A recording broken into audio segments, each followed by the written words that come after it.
Tai tu paaiškink, kodėl tu su tokia pūrė. Bet ten ir berniukams su berniukais liepia bučiuotis. Kuo? Ne?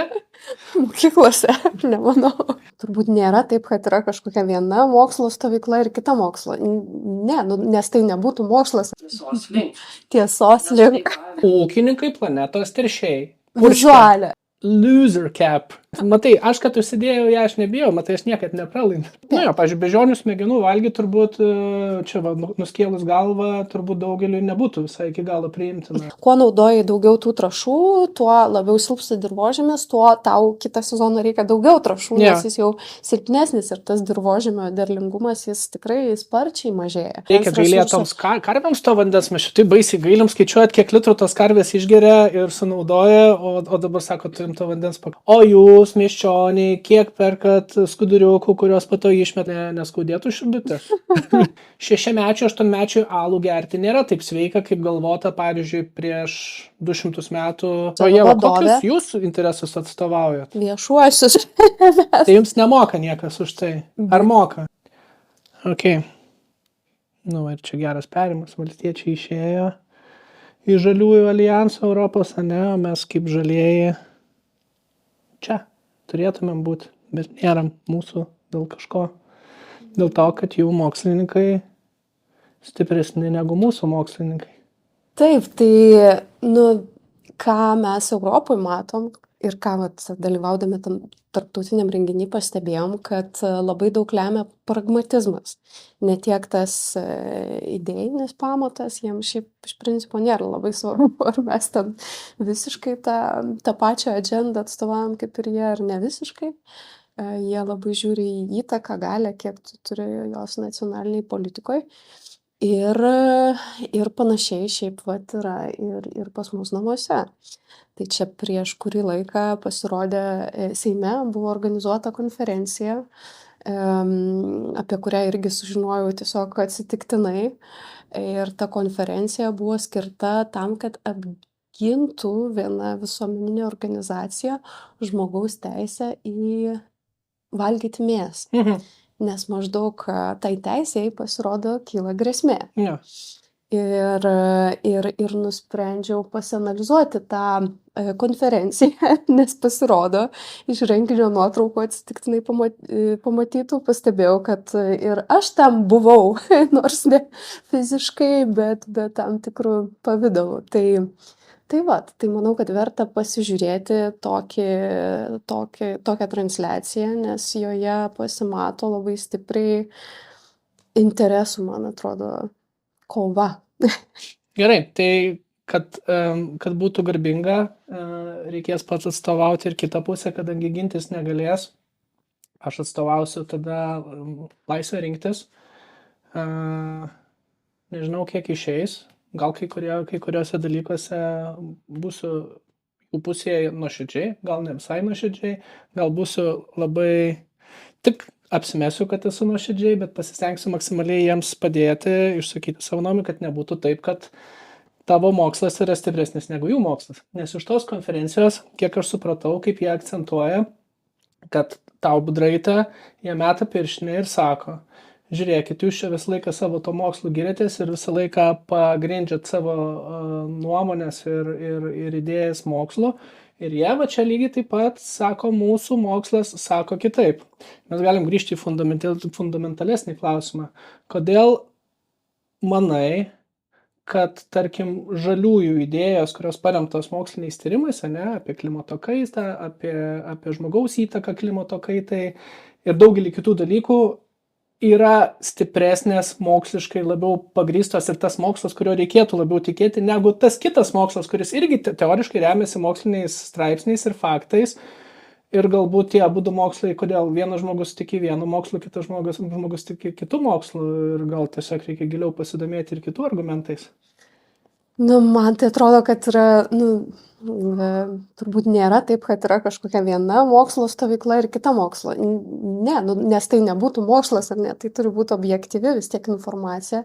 Tiesiog ką vat, mūsų oponentai sako, kad mes neva išimam iš konteksto vienus ar kitus skaičius ar duomenis ir jais grindžiam savo emocinės ar ten ideologizuotas, kaip jie sako, pažiūras. Bet va čia ir atsiranda problema, jie ištraukia taip pat vienus duomenis, kurie jiem patogus, mes anot jų darom tą patį ir tada atsiranda labai stipriai trintis. Tai bent jau, žiūrint iš mano pusės iš žaliųjų perspektyvos, mes tikrai neištraukinėjom tų atskirų teiginių, mes tiesiog matydami, kad viešoje erdvėje ne visas tas paveikslas yra apčiuopiamas, pateikiamas, mes akcentuojam tuos dalykus, kurie stokoja dėmesio. Tai aš sakyčiau taip. Tai, o ypač kalbant apie tokius visą laiką, ar prasidėtų kalba apie, bent jau Lietuvoje ypač, apie tai, kaip tu keliauji, tai apie tavo mašiną ir apie tavo lėkštę, tai yra, atrodo, šventi dalykai, į kuriuos kištis negalima. Atrodytų, kad čia tarsi kažkokia ant piedestalo pastatyta. Bet čia faktiškai, kaip aš suprantu, ir vieni ir kiti jaučiamės, ne, mano stovykla jaučiasi, kad mes lendam į jų lėkštę, o tu jautiesi, kad lenda į tavo lėkštę šitoje vietoje, ne? Jo, Ne, aš tai sakyčiau taip, kad mūsų mitybos pasirinkimai, jie nėra kažkokiam vakuume. Tu negali sakyti, kad čia mano absoliučiai asmeninis reikalas ir niekam kitam neturėtų rūpėti. Pavyzdžiui, beždžionių smegenų valgyti turbūt, čia nuskėlus galvą, turbūt daugeliui nebūtų visai iki galo priimtina, ne? Bet yra kai kur propaguojamas, kanibalizmas irgi kažkur žemės kažkokiose tautose propaguojamas, šitoje vietoje gal truputėlį persipina su daugeliu vertybinių, emocinių, moralinių ir kitų tabų, ne? Taip, čia jau ta etinė, sakykime, dimensija, kas pas mus norma, kas nenorma, bet net ir objektyviai žiūrint, jeigu sukurti tavo tą asmeninį pasirinkimą kainuoja kažkokius išorinius kaštus, kaip tarša ten, kaip, nežinau, mokestinė prasme, ar ten žmonių išnaudojimo prasme, ten, jeigu kalbam apie darbą, tai tu negali sakyti, kad čia tavo visiškai asmeninis pasirinkimas, nes jis kuria pasiekmes platesniam ratui. Pasirinkimas tai tavo, tik tai tavo paties, žinai, moralinė atsakomybė, kaip tu, kitas gali sakyti, man visai vienodai, žinai. Tai gal pradedam pasižiūrėti. Tai palauk, mes dar sutarėm taip, kad nesvarbu, kurį mokslą remiamės ir tas mokslas gali būti geras, bet mes turime įsivertinti, ar čia tikrai neištraukti iš konteksto, nes, kol kas tai tu tik sakai, kad tavo geresnis mokslas negu jų mokslas. Tai tu nematėjai dar šitos konferencijos, tai galim tiesiog stebėti ir tuo momentu, kai manai, kad tau, pavyzdžiui, kyla klausimas Gerai, arba man, galim stabdyti ir pasidiskutuoti. Bus tavo, sakai, plakatas, ne čia kažkas? Man irgi labai įdomu, kaip ten pristatė. Čia beje šitą moteris turbūt tą laisvę rinktis, ne vadovė, viena iš įkūrėjų. Gerai. Ir kodėl viena įvyko šitą konferenciją? Todėl, kad kai kurios žaliosios iniciatyvos pastaruoju metu truputėlį pasiklydo ir mūsų misija padėti surasti kelią visos link. Tiesos link. Pavyzdžiui, Mokslo saloje Kaune yra, kaip matote, skaidrėje viršuje kairėje paveikslėlį, kad ūkininkai yra planetos teršėjai. Gerai, va čia ir pastatykim. Galim čia pastatyti, šiaip nežinau, kas čia per video, Mokslo saloj šiaip, nežinau, tu buvai Mokslo saloj? Dabar kaip tik buvo prieš porą savaičių, tai nemažas visai stendas arba parodos dalis yra klimato taršai ir jo. Aš irgi buvau, man tai šiaip labai patiko, aš manyčiau, kad tokiu principu, kur tiek daug interakcijos turėtų būti kuo daugiau muziejų ir panašiai, ir ten jo labai daug yra apie aplinkosaugą, žaidimų skaičių ir duomenų ir taip toliau. Tai vat nežinau, apie ką buvo ten, bet čia parašyta. Ūkininkai planetos teršėjai. Vizualė. Čia parašyta, toje antraštėje ūkininkai dominuoja kaip planetos teršėjai, dominuoja. Yeah. Tai čia, taip, aš iš dalies sutinku, kad ta formuluotė tokia labai jau šališka, nes tų teršėjų, sakykim, taip yra daugiau ir čia vat reikėtų jau per skaičius žiūrėti, kurie čia dominuoja labiausiai ir turbūt ne visai ūkininkai. Iškastinio kuro pramonė, kur tiesiogiai ten plastikų pramonė ar Jo. panašiai, kur tos emisijos yra tiesioginės, bet kad žemės ūkis daro poveikį, tai ginčytis, man atrodo, yra kvailoka ir naivu, nes tas poveikis pasireiškia per keletą sričių. Pirmiausia, kad tu, sakykime, ardamas jau žemę, tu sukeli emisijas naudodamas visą techniką, kuri Jo. yra varoma vis dar nafta, naftos produktais ir panašiai. Antras momentas, tu naudodamas, pavyzdžiui, trąšas, cheminės trąšas, tai yra azoto trąšos, tu irgi generuoji emisijų dalį. Bet be trąšų neaugs niekas. Ar tu naiviai tikėsi, kad mes darysim sėjomainą tik tai kaip viduramžiais ir mes užauginsim pakankamą kiekį išmaitinti net ir tos 2,5 milijono gyventojų Lietuvos.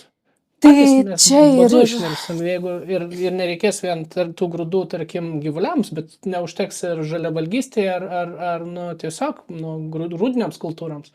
Bet čia yra susisiekiantys indai, kuo tu Jo. daugiau naudoji tų cheminių trąšų, tuo tu labiau alini dirvožemį. Jo. Ir ilgainiui gaunasi taip, kad to dirvožemio pajėgumas užauginti kažką, jisai Čia mažėja. moksliniais faktais paremta. Ir Ką tau, tu sakai? taip, aš tiesiog irgi nesu ten agrochemijos ir agromokslų Kodėl atstovė, klausiu? aš taip supaprastintai Jo. sakau, nes tu tiesiog, kuo naudoji daugiau tų trąšų, tuo labiau silpsta dirvožemis, tuo tau kitą sezoną reikia daugiau trąšų, Jo. nes jis jau silpnesnis ir tas dirvožemio derlingumas, jis tikrai sparčiai mažėja. Ir žinai, koks dalykas, nes dėl ko klausiu, aš dabar kariuomeniai teko pabūti mokymuose ir kaip tik kambariokas mano buvo vienos iš agro kooperatyvų, vienas iš agronomų. Jis konsultuoja 4 ar 5 ūkininkus iš to, žinai, labai šviesus ir įdomus ir intelektualus žmogus. Ir buvo su juo įdomu, nes jis kai sužinojo, kad, žinai, Žaliųjų partijai priklauso, iš pradžių net tiesiog balsavo mažiau. Sakau, ar tikrai, kažkaip man, jo, Pranckietis. Sakau, maišai, brolyti, ne tie, žinai. Sako, tada čia šitie. Ok, bet sako, reikia, ir sako, žiūrėk, mes ne prieš, iš vis apie viską šnekėti, žinai. Sako, mes irgi mokslų remiam. Šiaip jie, šiaip ar tai baigė tos mokslus. Tik tai nebūtinai, žinai, tie mokslai moko tai, kas mums įdomu, žinai. Bet sako, diskusijos šiuo metu nuoširdžios trūksta ir nėra. Ir tai, ką jūs, pavyzdžiui, tu, Budraite, kali, žinai, remdamasi moksliniais straipsniais, jie turbūt irgi, žinai, vienašališkai šneka tą patį, bet kad būtų kažkur susėstumėt ir nebūtų atskiros konferencijos, kaip čia, žinai, laisvė rinktis, arba mūsų, žinai, paplepėjimas apie tai, kaip ūkininkai yra planetos teršėjai. Bet sako, žiūrėk, jeigu mes susėstumėm ir pakalbėtumėm. Tai žinok, aš jį beveik kalbėjau, kad sakau, atvažiuok pas mus į žinai, susirinkimą kokį ar valdybos ar tarybos ir išdėstyk savo poziciją, kaip ūkininkai iš tikrųjų bent jau stengiasi neteršti, žinai. Bet ilgose kalbose tai ten pasišlysdavo galų, žinai, bet išlysdavo ir galų, kad jie rūpinasi, lygiai taip pat, žinai. Ne, tai aš tikrai nenoriu, kad kas nors galvotų, jog žalieji mato ūkininkus kaip per se blogį, Jo. kaip iš principo Jo. tuos, kuriuos reikia ten drausti ar panašiai. Ne, tai man atrodo, kaip tik tie aplinkosaugininkai ir ūkininkai turi eiti ir dirbti ranka rankon, nes abiem ta sukurta nauda iš aplinkosauginių iniciatyvų yra reikalinga. Nes mes, sakykime, esam už tai, kad būtų apdulkintojų populiacija saugoma, ar ne, tai bitės ir visa kita, tai yra reikalinga tiem patiem ūkininkam. Jo. Ir čia su kiekvienu niuansu yra taip, tiesiog problema ta, kad ilgą laiką mūsų taisyklės visos žemės ūkyje buvo konstruojamos taip, kad padėtų kurti ūkiams trumpalaikę naudą. Jo. Ten per įvairiausias išmokas, kada tu gali gauti finansavimą, kada negali, buvo užprogramuotos ilgalaikės problemos, kurios atvedė iki tų didžiųjų ūkininkų protestų, kuriuos turėjom, kada jau čia prieš 2 metus. Jo. Kai Gedimino prospektą visi su traktoriais važiavo ir panašiai. Tai ta priešprieša kartais, man atrodo, yra dirbtina ir dėl jos kalti nei mes, nei tie ūkininkai, bet būtent neatsakinga politika ilgalaikė, tai mes ją ir norim keisti. Tai aš sutinku, kad čia tas parašymas yra toks labai jau šališkas, bet aš sugalvojau, negaliu. Ne, tai Negaliu net kažkaip, aš su tuo sutinku ir patys ūkininkai sutinka, kad Baltijos jūra yra užterščiausia jūra vien dėl to, kad mūsų, tarkim, platumose tam, kad gauti derlių, turi naudoti pakankamai trąšų, tos trąšos suteka į upės suteka į jūrą ir jūroje vyksta. Bet žinai, tu turi naudoti trąšas, tu gali jas naudoti atsakingai. Yeah. Tai kodėl ta eutrofikacija Baltijos jūros vyksta? Dėl to, kad tų trąšų naudojama per daug. Okay. Jų nesusigeria tiek net į žemę. Bet būtų įdomu, žinai, tada skaičius pamatyti, žinai, nes šiuo atveju mes šnekam šitoje vietoje truputėlį emociškai. Mes sakom, žinai, reikia jų reikia naudoti tiek, kiek reikia. Mes gal turim, žinai, verslo kažkokius interesus šitoje vietoje. Tu turi vaizdą matai, kaip jūra, žinai, žydi ir natūralu, kad suinteresuotais, kad nežydėtų. Bet tai va, šitas interesas ne tik, kad nežydėtų, žinai, bet čia daug plačiau yra ilgalaikis poveikis Baltijos jūrai ir tada visom ekosistemom ir galiausiai ir mum, kaip žmonėm, tai jis yra viešas interesas visų mūsų, o tas poreikis užauginti daugiau, greičiau, aišku, ūkininkai sako, kad jie čia irgi viešą interesą atstovauja, nes maistą užaugina ar neužtikrina. Gerai, padėsiu tau. Žinai, kiek grūdų iš Lietuvos užauginamų, kiek procentų, tarkim, iš 10 padalink į 10 dalių, kiek dalių Lietuvoje sunaudojimo, kiek iškeliauja už ES? Tai didžioji dalis, nežinau, kiek procentų. 9 dalis iš 10. Okay. Tai 90% iš vis iškeliauja, reiškia, ES finansuoja subsidijuoja ūkininkus, kad darytų tam tikrus verslus, nes ūkininkų verslai iš esmės yra nepelningi. Kaip juos bedarytum, be papildomų subsidijų Lietuvos klimato ir turbūt Europos klimato sąlygom didžiojos dalies, jie yra nepelningi ir patys savęs negali išlaikyti iš verslo perspektyvos. Arba nemoka. Arba dirba neteisingai. Ir tų rizikų labai daug, ar ne, kuo daugiau ten netikėtų šalnų, sausrų ir panašiai. Per mažai pridėtinės vertės. Pavyzdžiui, kuria tik tai patį grūdą, grūdinę kultūrą, o nedaro, tarkim, baltymų kažkokios tai perdirbimo gamyklos. Iš jų. Tai mes savo pinigais finansuojam 90% eksporto, kuris, kad ūkininkai daugiau mažiau dirbtų pelningai. O tie neigiami kaštai, kurie atsiranda dėl to, kad užaugintum tos grūdus, lieka mums ir tik tai mums. Bet jie turi gerą argumentą. Žinai, kokį, kurį jūs visą laiką žaliukai akcentuoja tai, kad jeigu mes nekeisim požiūrio į klimato kaitą, prasidės masinės migracijos. Prasidės badas, maras, dėl to, kad ten apskritai nieko nebeužsiaugins ir pradės masiškai judėti. Ir bus ne tai, kaip, tarkim, Sirijos karo metu, bet bus daug stipresni ir bus tautų judėjimas, tautų kraustimasis, kai buvo ten 5 amžiui mūsų, ar tarkim, ten arijų, žinai, tautų judėjimas, indoeuropiečių, žinai, pasimėtymas po planetą, kas kaip pakeitė iš vis supurtė žemės. Tai sako, jeigu mes negaminsime pakankamo, negausime pakankam kiekio grūdų čia, kur mes mokam ir pakankamai trešiam, tie žmonės iš vis neturės ką valgyti ir ateis pas mus ir mūsų valgys tada. Aš gerai, čia toks jau sarkastiškai nupieštas scenarius, bet klimato migracija jau dabar vyksta. Tik tai mes neįvardinam dar kartais tokiais žodžiais šitų reiškinių. Aš mačiau antraštę, kad į Australiją jau iš salų valstybių jau masiškai priversti keltis žmonės, nes tiesiog ten kylantis jūros lygis neleidžia saugiai gyventi, saugiai jokių ūkinių veiklų vykdyti.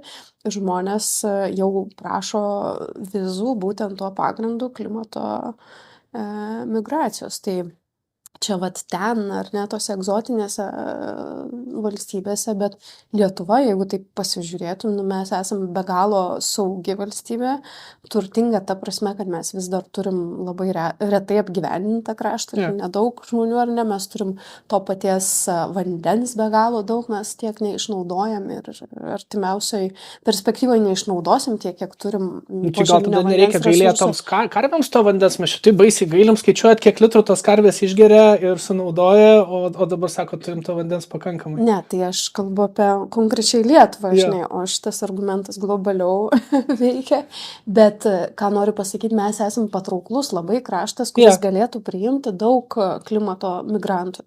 Bet mes nei apie tai galvojam, nei tam ruošiamės. Va dabar irgi tas migracijos paktas ES lygiu pradeda veikti ir Lietuva pasirinko pusę kvotos padengti pinigais, pusę žmonių tik tai priimti ir ten kalba eina apie keliasdešimt tik tai žmonių. Teisingai. Man tai čia skamba kaip absurdas, nes tie žmonės, kurie atvyktų, jiegi čia nieks nesako, kad jie bus, kaip mėgsta daug kas pabrėž, pašalpiniai ar ne, ir panašiai. Nu tai nesudarykim tokią schemą, kad jie greičiau integruotųsi į darbo rinką, pradėtų dirbti, mokėti mokesčius. Mesgi skundžiamės, kad mums trūksta darbo jėgos. Tai kodėl tai negalėtų būti šansas, kodėl iškart reikia matyti tik tai kaip potencialią naštą ir panašiai. Tai tu paaiškink, kodėl tu su tokia pūrė. Ne, čia, šiaip kaip bebūtų, šitas veikėjas, jis visaip kaip atstovauja turbūt priešingą poziciją negu Budraitė atstovauja, ne, ir negu aš iš tikrųjų. Budraitės, jeigu kas, greičiausiai niekas nežino, bet aš esu Budraitės pavaduotojas Žaliųjų partijoje, tai realiai aš tik tai pasiėmęs tą poziciją velnio advokato, bet šis žmogus atstovauja visą, kas priešinga mūsų bendrai ideologijai ir netgi dėl ko šnekant, žinai, apie imigracijos stabdymą ir sienų statybą dirbtinių ar nedirbtinių, šis žmogus būtent ir daro, tik tai simboliška, kad pasirinkau vieną iš kepurių, kurių turiu, čia yra 20 metų jo kepurė, tai yra loser cap, tai čia pralaimėtojo kepurėlė yra, dėl to su ta kepurė. Kiek mes šią projekciją dar į ateitį, žinai. Būtent šitą. Ne, matai, aš kad užsidėjau ją, aš nebijau, matai, aš niekad nepralaimiu. Aš nebijau užsidėti. Ne, kad Trumpas, žinai. Kad Trumpas praloštų, pamatys. Praloš kažkada. Tikėkimės. Bus labai geri tarpiniai rinkimai. Pasižiūrim, gal dar truputėlį rasim apie už ko užsikabinti. Kada per metus vien Europa pagamina 35 milijonus tonų atliekų iš greitosios mados, vis dėlto kaltė krenta ant ūkininkų. Čia neaišku, kodėl apie tas atliekas nekalbam. Tokia kaip karvė susijęs su klimato kaita. Tai yra kvietimas dalyvauti aplinkosaugos egzamine. Aplinkosaugos egzaminą organizuoja aplinkos ministerija kartu su pasitelkdami mokslininkus ir be abejo nevyriausybinės organizacijas. Tai čia kaip norisi tada irgi išdrįstu abejoti, kad ar tikrai čia šioje vietoje labiausiai su klimato kaita susijusios būtent karvės. Tai čia irgi, aš ankstesniam savo darbe ir pradėjau tą aplinkosaugos egzaminą. Šiemet neturėjau nieko jau bendro, nes dirbu kitur, bet aš čia nesupratau iš vis, kodėl jie paėmė kaip po pavyzdį, nes čia tiesiog yra keliamas klausimas, kaip karvės susiję su klimato kaita. Čia neteiginys, kad karvės čia kalčiausios ar panašiai. Tiesiog klausimas, tai aš nežinau, man jau toks pritemptas čia kažkoks pavyzdys, nežinau. Tiem, kas karvės augina, gal ir skauda širdį matyti tai, kas parašyta, nes jie, žinai, sakys, o jūs, miesčioniai, kiek perkat skuduriukų, kuriuos po to išmeta. Čia dėl to susiję tos 35 milijonus tonų, ar kiek čia pasakė tu. Bet šiaip ponė teisi, greitoji mada irgi turbūt viena iš tų, ką reikėtų vertinti. Ir ne vien karvės, ne, bet čia, man atrodo, žmonių mindsetas bendrai turėtų keistis, bendrai požiūris, kartu ir su mitybos pokyčiais, bet ne tik mitybos pokyčiai, ne, bet vartojimo pokyčiai turėtų būti. Taip, ir čia daugiau, apeliacija į apskritai tą žinojimą, tai kas tas metanas, nes metanu mes labai daug, kai šnekam apie klimato kaitą, tai šnekam apie CO2, bet iš tikrųjų tą šiltnamio efektą intensyvina daugiau dujų, įskaitant ir metaną, ir azoto suboksidą, ir hidrofluorangliavandenilius, tai čia apie tą metaną, ar ne, iš kur jis atsiranda. Bet Lietuvoj, beje, gal žinai apie Augą, tai jie ieškojo būdų, kaip mažinti karvių, kurias jie augina, poveikį klimato kaitai, tiek apdorojant tą mėšlą karvių, paimant iš jį ir panaudojant biodujom, ir tos biodujos turėjo varyti jų sukurtą traktorių, kuris yra pusiau biodujomis, pusiau elektra varomas. Bet ne tik, jie ieškojo irgi mišinių, kaip pakeisti pašarą į tokį, kuris fermentacijos procesus karvės organizme kažkaip kitaip paveiktų ir tiesiog mažiau to metano išsiskirtų natūraliai. Tai Nebijom, kad čia neišbandytas dalykas. Genetiškai modifikuojame ne tik, kad jau, tarkim, ropę, žinai, ar bananą padarom kažkokį, bet dabar jau įmamės Dievo darbo ir kaitaliojam patį gyvūną. Nors, aišku, visą darėm nuo pat pradžių, mes tą patį dalyką, ne? Aš nežinau, ar ten genetiškai modifikuoti, ar ten tiesiog yra ieškoma kombinacijų natūralių produktų. Nu, nežinau, tiesą sakant, bet kad tokių bandymų yra. Bandymai geri, aišku, kad geri. Ne, bet mes gyvūnus ar taip ar modifikuojam nuo pat pradžių, žinai, nuo to, kokia laukinė karvė, žinai, ir bizonas buvo ir kaip atrodo dabar skirtingos, ten tos belgiškos raumeningos, tokios gražios, žinai, arba tos plaukotos, žinai, tai faktas, kad žmogus to bijo turbūt nelabai reikia, žinai, kad keisis. Jo, bet ką vienintelė, aš su kuo sutikčiau kaip kritika tam vizualui, kuris yra įdėtas, kad čia viena ta karvutė, gana atrodanti gražiai kaime auginama, tai vat tokios jos yra mažiausiai turbūt kaltos visam šitam procese, nes didžiausią pėdsaką daro ne tie smulkūs ūkininkai ir ūkiai, o pramoninė intensyvi tiek žemdirbystė. Kur jų daugiausia yra gyvulininkystės, kur didžiausia įtaka daro. Nu tai turbūt ne Europoje. Europoje mes gyvulininkystę tai baisiai neusiemam. Pietų Amerika turbūt, jeigu taip žiūrėt proporcingai, bet, nes tie didžiausi masiniai ūkiai, ten ir gyvūnų gerovės pažeidimai didžiausi, ir pėdsakas paliekamas. Gerai, o ką mes su to galim daryti? Tai mano įsitikinimu, ir čia daugybė irgi tyrimų yra tai rodančių, kad tiesiog mes neprivalom visas pasaulis tapti vegetarais ten ar veganais ir visiškai atsisakyti mėsos. Ne, mes tiesiog turim mažiau ir saikingiau ir atsakingiau tą mėsą, kurią renkamės vartoti, auginti. Tai ta pati galvijų auginimo politika, jeigu tai yra atvira, kaip anksčiau būdavo kaime, ar ne? Yeah. Kai yra atvirai ganomos karvės, tai yra netgi biologinės įvairovės apsaugos prasme palankesnis ūkininkavimo būdas negu tas industrinis, kai yra milžiniškos fermos, tada ten pertekliniai kiekiai tų galvijų, prastom sąlygom, ten masinis, daug energijos reikia išlaikyti tokiam ūkiam ir taip toliau. Tai iš ten susigeneruoja tas didžiausias. Nes šiaip, žinai, tai ką, pavyzdžiui, jeigu siūlyt radikalesnį variantą atsisakyti mėsinių gyvūnų, tai turbūt taptų didžiausių istorijai tam tikros rūšies genocidu. Nes reikėtų padžeminajant, kiek gyvena šiuo metu kiaulių ir kiek gyvena karvių pasauliu, turbūt daugiau negu žmonių, arba panašiai, žinai. Ir jeigu tu realiai atsisakytum vienaip ar kitaip vartoti tam tikrą mėsą, tai iš esmės išnaikintum rūšį gyvūnų. Jie daugiau niekam nebereikalingi. Liktų gal, žinai, kažkas augintų, paleistų į laisvę, jos turbūt taptų kažkokios, žinai, kitokia rūšis, bet tokio kiekio gyvūnų, nesvarbu, kad mes juos suvalgom, bet jie kažkurį laiką dar ir pragyvena, žinai, vienokį ar kitokį gyvenimą. Neskaudėtų širdutės? Ne. Ne, nes, kiek realiai iš vis toks scenarijus yra įmanomas, tai klausimas. Ir niekas nekalba, aš niekad bent jau objektyviai negirdėjau, kad kas nors kurtų tokį scenarijų. Tiesiog eina kalba apie racionalesnį, labiau subalansuotą vartojimą. Gerai, o tai alternatyvos, žinai, visi, kiek tenka paskaityti, tarkim, tie straipsniai, aišku, bus vienu arba kitų parašyti, bet, tarkim, tam tikrų mineralų, geležies, ir taip toliau mes galime gauti tik su tam tikrų baltyminės kilmės produktais, ir jų patogiausia gauti turbūt valgant mėsą. Tokia yra teorija, taip žmonės šneka, ir čia turbūt apie tai, jeigu turėtumėm daug laiko, galėtume sekti, man atrodo, ta ponia apie tai ir šnekės. Nes šnekės apie inuitus, kurie ten tik tai mėsą valgo, apie neįsavinus ir taip toliau.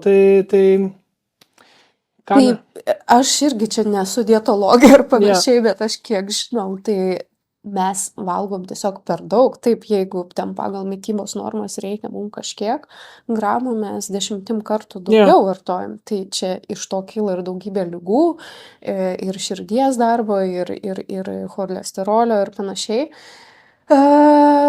Kaita mums nepalanki ir iš to atsiranda irgi pasekmės tai pačiai valstybei, nes tada didesnė apkrova sveikatos priežiūros sektoriui, išlaidos ir taip toliau. Tai valstybė pati turėtų būti suinteresuota, kad ta žinutė pasiektų daugiau žmonių, jog mes turim vartoti, bet žiūrėti, ką darom ir kokį poveikį savo neigiamą kūrimo to pačiu tai kaip ta valstybė dabar ateis, ne, Budraitė išrenka į Seimą, ne, tampi, kas turėtų būti sveikatos apsaugos ministrė, ne, kad reguliuotum maitinimą. Aš šiuo atveju norėčiau būti finansų ministrė. Okay, kodėl? Nes man atrodo pagrindas yra būtent mokestiniai sprendimai. Kaip cukrų, ne? Taip panašiai kažką.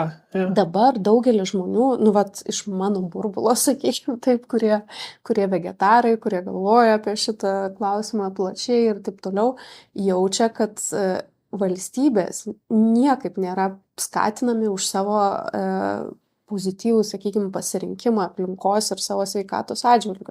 O tas skatinimas galėtų pasireikšti per tai, kad dabar mes išleidžiam, pavyzdžiui, tikrai daugiau kartais lėšų norėdami įsigyti sveiką, ekologiškai užaugintą maistą. Ir tai mums kainuoja brangiau ir nėra visiems prieinama, lyginant su tais, kurie vartoja pigų ir nesveiką maistą. Tai čia yra visiškas iškreipimas mano galva valstybėje, kai žalingas maistas, kuriantis visokeriopą neigiamą poveikį, yra pigus, o tas, kuris kuria naudą, yra brangus. Tai turėtų svarstyklės apsiversti aukštyn kojų. 2 dalykai. Iš karto noriu biškai sustabdyti tave, nes vienas dalykas, ar sojų pupelių kepsnys yra sveikiau negu kad jautienos steikas ir ar jisai mažiau yra kenksmingas tuo atžvilgiu, kiek sojų palmės, ne, ant pupelės sojų auginamos. Kažkurios. Bet jo, žodžiu, labai iškerta daug miškų, ne, ar jų prisodinimas, tarkim, vien monokultūrinių tam tikrų augalų, kaip ten Ispanijoje alyvmedžiai, jeigu teko važiuoti per Ispaniją, matai, kad kartais yra, visai Ispanija vienas medis, iš esmės. Tas pats, tarkim, su sojos pupelė. Šioje vietoje mes Europoje valgytumėm sojų kotletus, ne, vietoje steiko. Tai pirmas dalykas, ar tikrai sveikiau, antras dalykas, ar mes šiandien nešaunam savo į koją, sakydami, kad atsisakysim mėsos, ne, bet iš tikrųjų tai užmonokultūrinsim, tarkim, visą Braziliją ir Indoneziją augindami vien tik tai savo, kad patenkinti sojos pupelių kiekį. Tai čia tas klasikinė jau diskusija, ar tu būdamas vegetarų ir valgydamas tik tai avokadus darai daugiau naudos ar žalos. Ja. Tai be abejo, kad reikia aišku skaičiuoti, bet yra tokia klimatarų dieta, kurioje yra mėsa, bet ten pagrindas yra kuo trumpesnės transportavimo grandinės, nes ir čia yra labai daug pėdsako. Tai jeigu tu skraidiniesi iš už jūrų marių į savo regioną tam tikrus, kad ir vegetariškus maisto produktus, tai aišku, kad tavo poveikis yra milžiniškas. Tai verčiau jau rinktis tai, kas yra sezoniška, kas užauginta kažkur netoli tavęs tavo regione, net jeigu tai ir būtų mėsa. Jeigu būtų, žinotum 100%, kad, ne kiaulytė, tarkim, bet jautiena yra Lietuvoje auginta ir žinotum, kad kėlė mažesnę klimatui neigiamą įtaką negu tai, kad ką tu valgai alternatyvą, ne, tarkim, salotą iš kažkur vežti, arba tą salotą auginta, tarkim, ar rinktumės jautieną grįžti, nes aš žinau, kad tu esi vegetarė, net ir veganė, ne? Vegetarė. Tai ar rinktumės valgyti jautieną, grįžtum prie mėsavalgystės? Ar čia yra labiau moralinis? Dabar jau man tapo įpročiu nevalgyti mėsos, aš jau bijočiau valgyti, nežinau, kaip sureaguotų mano organizmas. Tai ne, aš negrįžčiau, bet aš noriu grįžti prie savo argumento, kurio nepabaigiau apie mokesčius. Aš kai kalbu apie tą skatinimą, tai aš norėčiau, kad tas aplinkai draugiškai užaugintas agurkas arba pomidoras, Jo. bent jau čia Lietuvoje, nu, būtų pigesnis negu burgeris, kuris yra, sakykime, nu, kainuoja pigiau. Tai tu kaip tai darytum? Tai turėtų atsirasti per mokestį kam? Konkrečiai ką mes apmokestintumėm? Aš manau, kad apskritai su viskuo ir su nebūtinai maistu ir su kitom prekiam turėtų būti vertinamas pėdsakas, kiek kainavo gamtai arba klimatui, nu kaip čia be pavadinsi, Yeah. pagaminti, išleisti į rinką vieną ar kitą produktą.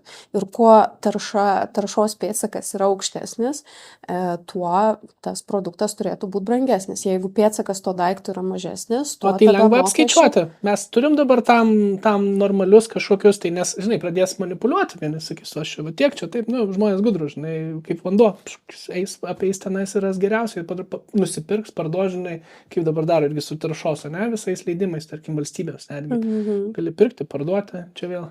Tai čia yra, nu, aš manau, kad tą įmanoma padaryti ir visas Europos, sakykime, ambicijos žaliojo kurso irgi buvo nukreiptos į tai, kad pirmiausia turi būti pereinamasis laikotarpis skirtas deklaruoti. Yeah.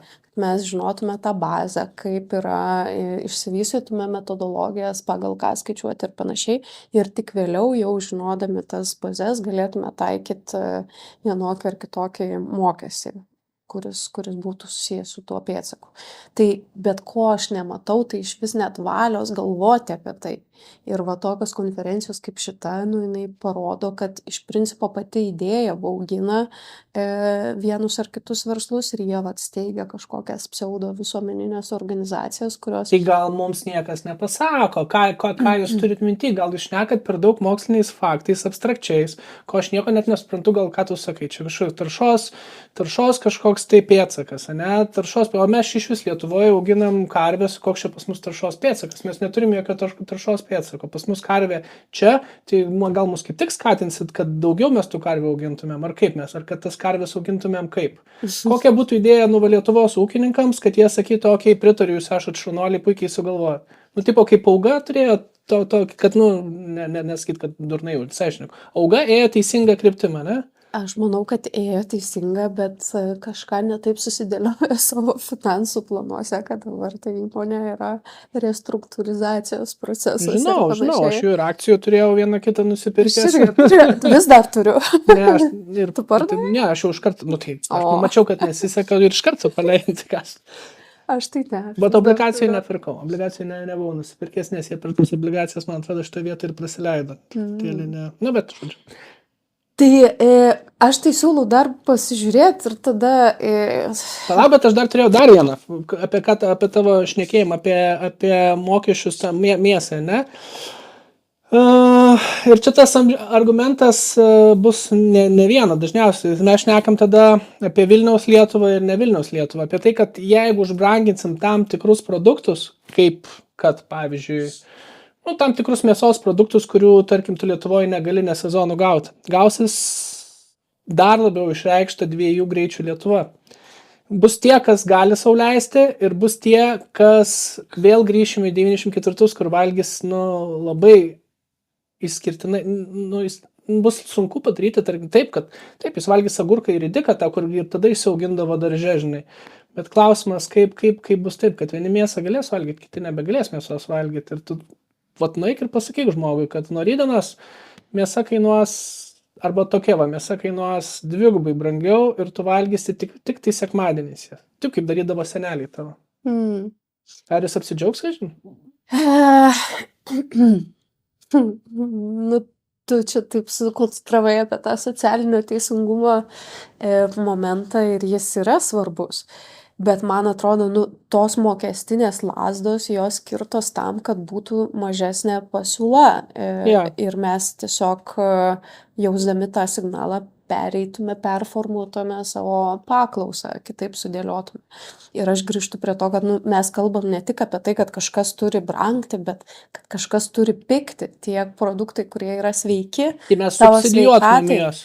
Tai taip, mes turim subsidijuoti tai, kas yra palanku ir bausti, sakykime taip, tai, kas yra nepalanku ir sveikatai, ir gamtai. Nu gerai, tai aš dar pridėčiau, kad turėtumėm ir edukuoti. Už tos pinigus, ką mes surinkam iš to, ką nenorim, kad žmogus vartotų, tai čia yra puikių pavyzdžių. Nu, nenorim, kad alkoholio vartotų, ne? Nu, ir skatinam ir darom netgi reklamas ir mokyklose turbūt pasakojat ir tėvai po to jau namuose tau pasakoja, kad nu, gal 6-mečių, 8-mečių alų gerti nėra taip sveika, kaip galvota, pavyzdžiui, prieš 200 metų, kur alus sveikiau negu vanduo, žinai. Arba rūkyti, ar ne? Rūkyti Taigi būdavo. irgi buvo, kiek dabar Gerai, juokiamės iš tų nebeauga. reklamų, kur ten Nu. tikrai buvo pristatoma kaip kažkas pozityvaus. Tai, nu tai vat apie tai irgi reikia kalbėti. Ir aš nenoriu, kad čia pasirodytų, jog mes užkraunam visą naštą šito sprendimo tik tai žmogui, tam vienam vartotojui.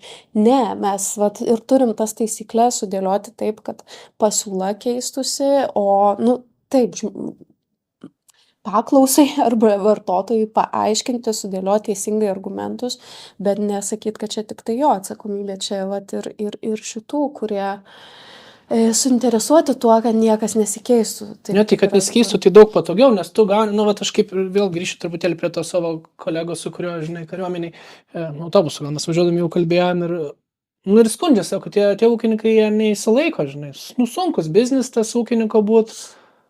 Jo, tai sakau, bet tai žiūrėk, nu tai tegul bankrutuoja dėl Dievo meilės. Nu, ta prasme, mes nešnekam apie, nu, pavyzdžiui, transporto kompaniją, ne, ir sakytų, daro, suka tos kilometrus, vežioja ir niekaip neišeina, nu, ir gal galit biškį duoti pinigų mums. Tai, nu, ne, sakys, tu gal, nu, protų neturi, tai arba tu užsidaryk, arba ieškok būdų, kaip veikti teisingai. Ir negi nėra, nu, negi mes esam, čia aš jau dabar tavo pusę truputėlį perstoju, negi mes esam ant tiek buki ir užsiciklinę esam ant tokių, kad, nu, žemiausios grandinės produkto kūrimas, nes, nu, jeigu šnekant apie augalinės kultūras, nu, tai yra pirminis šaltinis, ne, kur, nu, iš jo tu gali daryti jau pridėtinę vertę kūrinti produktą ir jį eksportuok. Tai va čia, man atrodo, yra mes kaip maža šalis, turintys ribotą, tarkim, žemės kiekį, nes, nu, kaip bebūtų, neturime tiek daug to žemės tinkamos dirbti, nemažai jos yra sąlyginai, bet vėlgi netiek jau ir daug, žinai, kad čia mes galėtume mėtytis visur, kur negaila. Tai, nu, čia turėtų, manau, va šitoj vietoje eiti subsidijos ir, žinai, skatinamas inovatyvaus žemės ūkio ir būtent pridėtinę vertę kuriančio, tarkim, nu, tai tu gali, žinai, daug ką daryti iš tų grūdų, ne vien tik tai juos parduoti, nu, kad Sudanas, Somalis ir, žinai, Nigerija išgyventų iš tavo mūsų pinigais pafinansuotų. Ne dėl to, kad man gaila, bet, nu, vis dėlto mes patys, kaip tu šnekėjai, alinam save, žinai, tuo. Taip, būtent tai tie, kurie nori užsidirbti, tai yra užsiimti ekologinę žemdirbystę ir kalba apie tai, kad, nu, pagalbos tam yra labai mažai, o reikalavimų labai daug, o tiem, kurie užsiima tą intensyvę žemdirbystę, dar ir parama skiriama. Tai, nu, logika labai neatitinka to, ką mes sakom, kad norim matyti ir to, kam padedam vystytis. Paklausom dar laisvės rinktis. Paklausom. Bet matote politikę, kuris sako, kad jau dabar reikia pradėti skatinti veganizmą. Na, ne tai, kad skatinti, bet padaryti jį savotiškai privalomu ir pradėti reikėtų nuo valdžios. Bet už tą mes apšnekėjom. Valdžios Nesakai, sutikimuose, priėmimuose būtų vien tik tais veganiškos vaišės. Pristabdykit. Taip sakai rimtai? Ir čia Pranckietis tyliai sako, nesutinku. Jis ten šalia jo sėdi. Tai čia yra vizualas iš interviu, kuris buvo prieš rinkimus paleistas LRT iniciatyvo ir ten tiesiog, atsimenu, manęs paklausė, kokia būtų ten svajonė ar kažkokia pirmi veiksmai. Tai aš pasidalinau praktiką, kuri, pavyzdžiui, Skandinavijoje jau nežinau, gal 10 metų, jeigu nedaugiau veikia. Ir jinai susijus su labai siaura sritimi, tai yra viešais priėmimais, konferencijom ir kitokiais renginiais, kur yra perkamos vaišės. Yeah. Ir tam pačiam, pavyzdžiui, Helsinkyje, kada aš pirmą kartą išgirdau apie šitą praktiką, tai kai Helsinkio taryba buvo išrinkti žalieji, jie priėmė tokią taisyklę, kad organizuojant va tokius renginius, pabrėžius renginius, nebūtų tiekiama mėsa, arba jeigu jinai tiekiama, tai turi būti paaiškinta, kodėl tai yra būtina. Ten gal pagal kažkokias tradicijas tų delegacijų, kurios atvyksta, ar ten, kažkoks turi būti rimtas paaiškinimas, kodėl. Ir šitas sprendimas, jis tarnauja tam, kad tu tiesiog parodytum atsakomybę arba lyderystę, sakykime, ir savo pavyzdžių pademonstruotum, kad yra įmanoma išgyventi vieną renginį, kuris turbūt yra ten dienos ar pusės dienos, ar kartais dar mažiau, su augaliniu meniu. Ir tas augalinis meniu, ar net jis visiems, net ir visavalgiam tiem, kurie valgo mėsą, tu tikrai irgi valgai daržovės Dar ir kaip. Ir panašiai, ir tau blogo nieko neatsitiks. Žiūrėk, aš biškai nuraminsiu, irgi truputėlį į tavo pusę perėsiu šitoje vietoje, daugeliu tų, kas galvoja, kad čia neįmanoma. Visų pirma, mes dabar gyvenam advento laikotarpiu. Tai advento laikotarpiu ne tik atraginama, bet mėsos susilaikoma.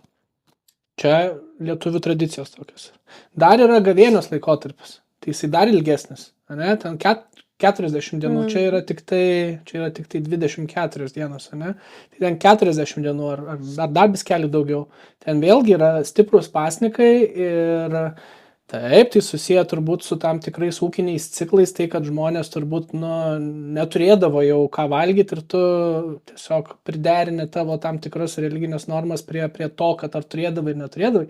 Bet tai, kad atsirado ko valgyti perteklinis kiekis, tai nereiškia, kad ir reikia turbūt ryti per daug. Tai reiškia, jeigu sugebėdavo žmonės tos mėsos nevalgyti po 40 dienų, ko Ieva Budraitė ir nesiūlo nevalgyti turbūt 40 dienų, ne tik siūlo per vieną konferenciją apsėti be mėsos arba žuvies. Tai čia buvo pokalbis apie tai.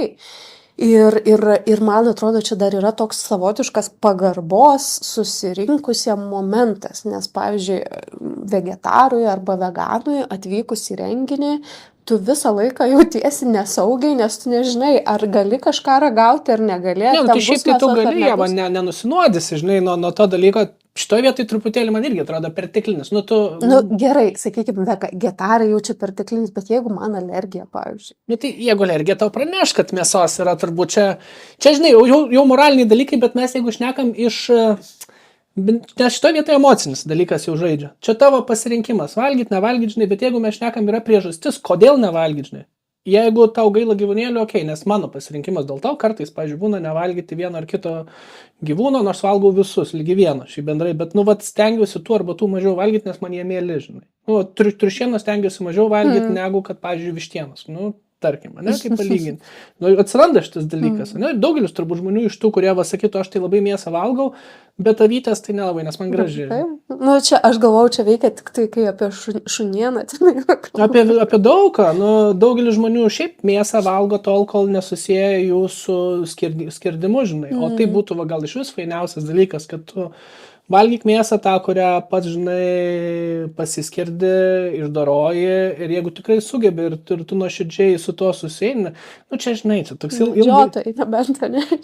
Bet tai nėra blogai, žinai, čia medžiotojai iš vienos pusės mes irgi, kad čia galėtumėm daryti ir atskirą, žinai, temą padaryti, ar medžiotojai juos kalt prie kryžiaus ar ne. Jeigu jie iš tikrųjų medžioja tam, kad valgyt, tai turbūt jie daug mažiau daro gamtai kenkia negu kad bendrai gyvulinkystės ar augalinkystės ūkį, žinai, bendrai paėmus.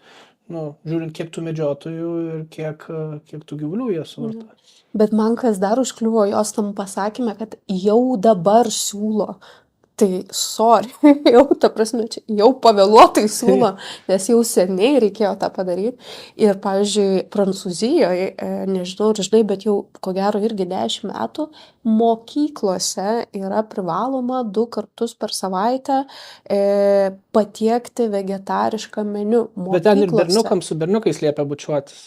Kur? Ne? Mokyklose, nemanau. Fu. Nemanau, bet tai yra kompleksas ten išplėstinių politikų, ten ir su vienkartinių indų ten mažinimo, skatinimo arba draudimo ir daugybė kitų ten viešųjų pirkimų reikalavimų ir taip toliau. Bet vienu žodžiu, man tai atrodo keista, kad tokios idėjos laikomos radikaliom. Čia yra mažyčiai didelės mozaikos elementėliai. Ne, čia jiems tai skauda, žinai, nes jie atstovauja tam tikrus, žinai, mūsų laikas truputėlį baigėsi, mes turėsim apibendrinti, bet šiaip realiai panalizavus, kas yra ta laisvė rinktis, tai tu ten puikiai supranti, kad jie net ne lobistai, oficialiai neužsiregistravę, jie save pozicionuoja kaip nuomonės formuotojai, bet viena iš tų ponių, man atrodo, irgi iš Nemuno aušros kandidatė yra, dėl to aš jų pusę ir palaikau, nes žinau, kad protingi žmonės tenais tik tai renkasi ir patys stipriausi, aštriausi peiliai iš stalčiaus ištraukti, bet nebandysim analizuoti giminystės ryšių ar verslo ryšių su Pranckiečio, su kitais ūkininkais ir taip toliau. Bet faktas tas, kad čia yra ekonominis mano manimų supratimas, aš nusimsiu tokia purenės. Ekonominis, man atrodo, yra paskaičiavimas ir kad tokie žmonės kaip tu, kurie pradeda kalbėti ir kelti klausimus rimtus, jiems biškai pamatus po kojom barškina ir jie labai bijo. Tai čia šita konferencija yra labai ilga, tai čia tik pradžioj jie po žaliųjų vėliavą visus priskiria, bet vėliau ten kalba ir apie žiedinę ekonomiką organizaciją Domanto Tracevičiaus ir Baltijos aplinkos forumą ir daugybę kitų. Ir ten ir apie biodegalus ir daug kitų Žiūrėk, temų. jeigu pasiseks, mes galim kitą kartą atsisėsti, jeigu pavyks čia iš šito kažką mums iškarpyti ir pasižiūrėti ar apskritai sumontuoti, galim pasiimti apie žiedinę ekonomiką pašnekėti.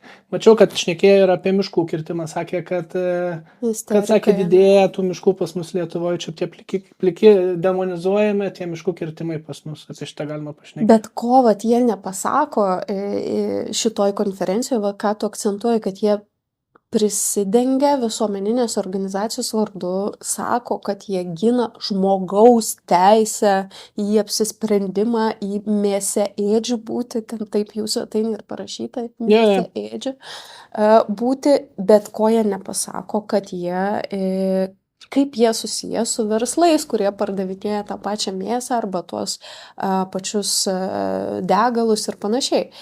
Tai va čia yra įda, tai jūs tada aiškiai deklaruokit, kokius interesus jūs atstovaujat ir vat tos asociacijos vadovė. Kokius jūs interesus atstovaujat? Viešuosius. Tai jums nemoka niekas už tai? Ar moka? Dėja, nemoka. tai va, bet jau dabar pasimečiau, norėjau pasakyti. Šita vadovė asociacijos, jinai anksčiau buvo kailinių žvėrelių asociacijos atstovė spaudai, ten viešųjų ryšių, žodžiu, komunikacijos žmogus. Tai aš taip įtariu, kad tiesiog pamatė, jog viena ir tušti narvai čia, Dieve, čia bus kiek dėmesio dar toj konferencijoje tuštiem narvam. Tai gal tu nori pasikviesti, man atrodo, pasikviesti Gabrielę pašnekėti, kai bus apie tuščius narvus, kokie dar įrašyti, manau, jinai mielai ateitų irgi Jo, mes galim seriją, žinai. Čia rimtai, čia gali paimti ir žinai, šnekėti, nes mes tik kiek minučių peržiūrėjom, turbūt 7 kokią. Tai jo, 11. Tai taip, tai jinai matyt pamatė, kad jau su kailiniais žvėreliais kova pralaimėta, ar ne, ir iš to verslo pinigų gauti komunikaciją jau nebegalės, tai persimetė prie kitų, kurie vargšeliai jie pradėjo aš biškai sakiau, nuo 21-22 metų, ten kaip prieš kiaulininkystės, biškai versla buvo pradėtas vajus, tada išryškėjo būtent šitos asociacijos judesys, tai galima būtų paieškoti ryšių ir sakau, čia žinai, ir valstiečių ryšių galėtum surasti, bet natūralu, žinom, valstiečiai ką atstovauja, jų pavadinimas pats suponuoja. Šiandien turbūt, man atrodo, apibendrinant, ką apibendrinkit, Ieva, jūs puikiai vedėt visą diskusiją, mane nugalėjot, matot, kepurę nukėliau. Jo, tai pratęsim šitos konferencijos peržiūrą ir savo reakcijas į ją, nes iš tikrųjų yra apie daug ką kalbėti. Iš vienos pusės savotiškai smagu, kad tiek nerimo sukelia vienoje ar kitoje stovykloje mūsų žodžiai, nes vadinasi, jie yra girdimi. Kartais mums, būnant savo burbulę, atrodo, kad niekas nekreipia į mūsų pasiūlymus dėmesio, bet pasirodo, jie yra išgirsti, tik tai dar ne iki galo matyt, mes irgi randam tinkamą ir žodyną, ir formas, ir argumentų dėstymo būdus, kad prisibelstume prie veiksmų tam tikrų.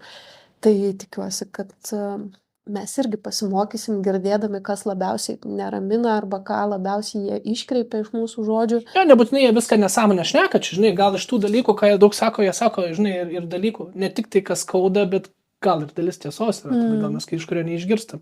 Ir jo, mums kaip žaliesiam, žinai, mes seniai apie tą šnekam, mažiau didaktikos, mažiau to pamokomojo tono turbūt reikėtų ir mažiau to teisuoliškumo ir gebėjimo truputėlį iš savęs pasijuokti ir nebūti tokiems rimtiems, žinai, ir viso pasaulio žinovams, kaip kas veikia, kaip kas sutaisyta ir, žinai, ir negalvot, kad kiti daug durnesni, žinai.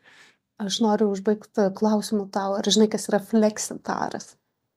Fleksitaras, tas, kuris maivosi, kad yra vegetaras, ne? Na, jo, nebūtinai maivosi, bet tai ne. yra vegetaras, ar ne, kuris nevalgo mėsos, bet kai aplinkybės susideda taip, kad negali laikytis vegetarizmo, tai vartoja mėsą. Tai vienu žodžiu, fleksi. Fleksi, tai aš galvoju, kad fleksina, nes yra tai, žinai, kur vegetaras, kur fleksina, kad vegetaras. Tai ne, tai čia toks...